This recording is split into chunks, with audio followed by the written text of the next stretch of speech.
Hello, I'm Carol Tello, an international tax partner in the Washington, D.C. office. I'm Hyo-won Lee, an associate based in the D.C. office. We're going to talk about how to calculate Section 965 amounts. Although as a practical matter, the calculations will be computed by software, it's still important to understand the mechanics of Section 965 calculations and the inputs and their impact, especially should there be a future audit. Significantly, this is the last chance for the IRS to audit the 31 years of post-86 deferred foreign earnings, which likely will result in careful scrutiny by the IRS. Also, while the 965 amounts are reported on the tax returns for only 1 year, the calculations will impact carryover tax attributes in future years, including foreign tax credits, previously taxed income bases of foreign corporations, and earnings and profits to the extent remaining following the application of Section 965.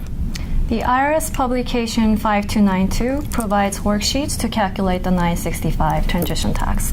We'll walk through the calculation of 965 amounts, focusing on the 965C deduction and the disallowed foreign credits. To briefly summarize Section 965 before going into the actual calculations, Section 965 generally imposes a one-time mandatory transition tax on the undistributed, non-previously taxed post-86 foreign E&P of certain U.S.-owned foreign corporations.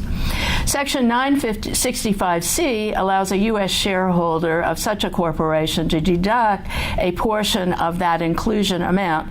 Section 965C1 describes how the deduction is calculated, but it's a difficult read, as you can see by the slide on the screen. As Carol mentioned, it's difficult to read, but it's easier to understand by working through this worksheet. We will work with two scenarios. We put in 100 for both scenarios for the Section 965A inclusion amount. We put in 50 and 30 for the aggregate foreign cash position. Next, the Section 965C deduction for the cash position is calculated by multiplying the cash amount by the 15.5% rate equivalent percentage provided on line 1A. The 965C deduction for the non-cash position is calculated similarly by multiplying the non-cash amount by the 8% rate equivalent percentage on line 1B.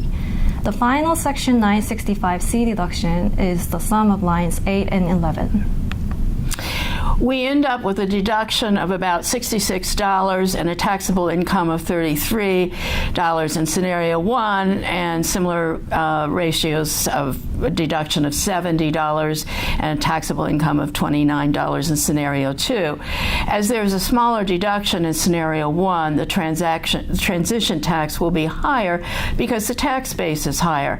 As you can see, as the foreign cash portion decreases and the non-foreign cash portion increases, the transition tax decreases.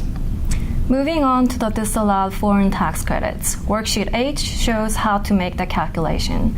Lines 1 through 6 of Section 1 are already input and calculated from the previous worksheet. We put in 40 for both scenarios for foreign taxes deemed paid. The 2017 applicable percentage is the sum of lines 13 and 17, which are the applicable percentage of disallowed credits with respect to the non-cash position and the cash position. Line 13 is calculated by multiplying 0.771 by the proportion of the non-cash position. Line 17 is calculated similarly by multiplying 0.557 by the proportion of the cash position. We add lines 13 and 17, which gives us the 2017 applicable percentage. Finally, the disallowed foreign taxes are calculated by multiplying line 7 by line 8. The takeaway here is that the greater the Section 965C deduction, the greater amount of foreign taxes is disallowed because the tax base is lower and the disallowed foreign taxes are proportionately decreased. We hope this walkthrough of Section 965 calculations has been helpful in understanding the mechanics of the calculations and the importance of the inputs. Thank you for joining us. For more information on the importance of understanding the Section 965 calculations and other bottom line videos, please access Eversheds-Sutherland.com.